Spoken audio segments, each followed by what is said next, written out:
Like seriously যদি Saiyaara movie 300 কোটি টাকার মতো কালেকশন করে সিনেমাটা, তাহলে কিন্তু ভাই চমকাবেন না। কারণ ভাই যা সিচুয়েশন দেখতে পাচ্ছি, সিনেমা হলে কান্দা কান্দি হুড়া হুড়ি বাপরে বাপ, এদিকে কান্দিতে ওদিকে কাঁদে। কেউ আবার বেস্ট ফ্রেন্ডকে আবার প্রপোজ করে ফেলতেছে, মানে সাইয়ারা মুভিজ দেখার পর। ইস, যদি আমার তো সামথিং থাকতো। এনিওয়েজ, তো সাইয়ারা মুভি এখন টপে যাচ্ছে। এখন নাম্বার ওয়ান টপে ছাবা ছিল, আই ডোন্ট নো ওয়াই ছাবাকে ও ছাপাইতে পারবে কিনা।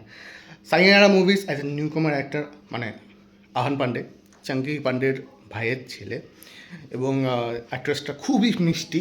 ওনাকে আগে আমি অ্যাডে দেখেছিলাম। সো এনিওয়েজ, তো মোহিত সরি স্যার এবং ওয়াইএফের মারাত্মক একটি সিনেমা হয় সাইয়ারা।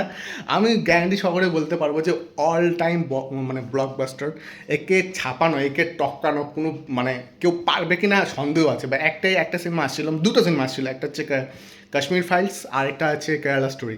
কেরালা স্টোরি কাশ্মীর ফাইলস হওয়ার পর এটা প্রথম কোনো সিনেমা যার অল্প বাজেটে এত টাকা কালেকশন করছে এবং অডিয়েন্সের মাঝে যে এতটা ক্রেজ, এটা মানে মিনস। সো এটা কোনো মানে কি বলবো, আর এটা তো টপ লেভেলের একটা মুভমেন্ট চলে গেছে সাইয়ারা মুভিস। মানে যেখানে যাচ্ছে সেখানে সাইয়ারা সাইয়ারা সাইয়ারা, ফুল চাকাচাক ভিড়। এর জন্য সান অফ সর্দার মানে পিছাই দিছে, মানে মানে ডেটটা না, সান অফ সর্দার এই সময় আমরা রিলিজ করবো না। যা ক্রেজ দেখতে পাচ্ছি সাইয়ারা মুভিস, তাই এটা কিন্তু আমি মানে সান অফ সর্দার কিন্তু ভাই একটা মানে একটা বড় ভাইবস নিয়ে আসছিল, কিন্তু সাইয়ারার কাছে কিন্তু টিকতে পারেনি। Saiyaara like social media site, এবং যেখানে খুলবেন 10টার মধ্যে মিনিমাম সাতটা রিলস কিন্তু সাইয়ারা থাকবে। সাইয়ারা তু তো একটা থাকবেই থাকবে, গ্যারান্টি সহকারে থাকবে। সুপারম্যান আর জোরাসিক ওয়ার্ল্ডের যে কালেকশন, সেটা কিন্তু পুরো হাই লেভেল ছিল, সেটাকে আবার টপকাই দিচ্ছে সাইয়ারা। চিন্তা ভাবনা করেন তাহলে, মানে ইউথ জেনারেশনের মধ্যে, মানে জেনজির মধ্যে কতটা ছাপাইছে সাইয়ারা। মানে ফুল রোম্যান্টিক ভরা একটা সিনেমা।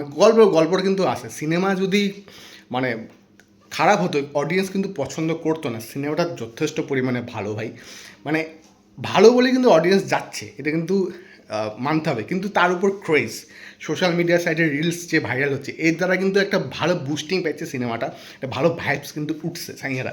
তো মানা যায় যে এখান থেকে সিনেমার কিন্তু হিট এখন সোশ্যাল মিডিয়ার সাইট দ্বারা হয়।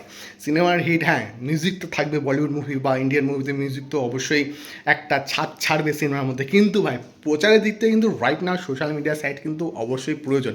কারণ সাইয়ারা মুভিস মেন বেস্ট মানে বেসিক করে যে প্রচারটা, সেটা কিন্তু সোশ্যাল মিডিয়া সাইটেই বেশিরভাগ হচ্ছে এখন। যদি এটা না হতো তাহলে কিন্তু আসতো যাইতো, আর কীরকম সেরকম কোনো মানে ফিলিংসটা হতো না। কিন্তু অ্যাজ এ সোশ্যাল মিডিয়া সাইটে এই যে ভাইরাল হচ্ছে, তার দ্বারা কিন্তু সাইয়ারা মুভি অ্যাট্রাকশন আরও বেশি বাড়ছে, লোক আরও বেশি দেখার জন্য উৎসাহ বাড়ছে এবং দেখতে যাচ্ছে। Right now Saiyaara is the best.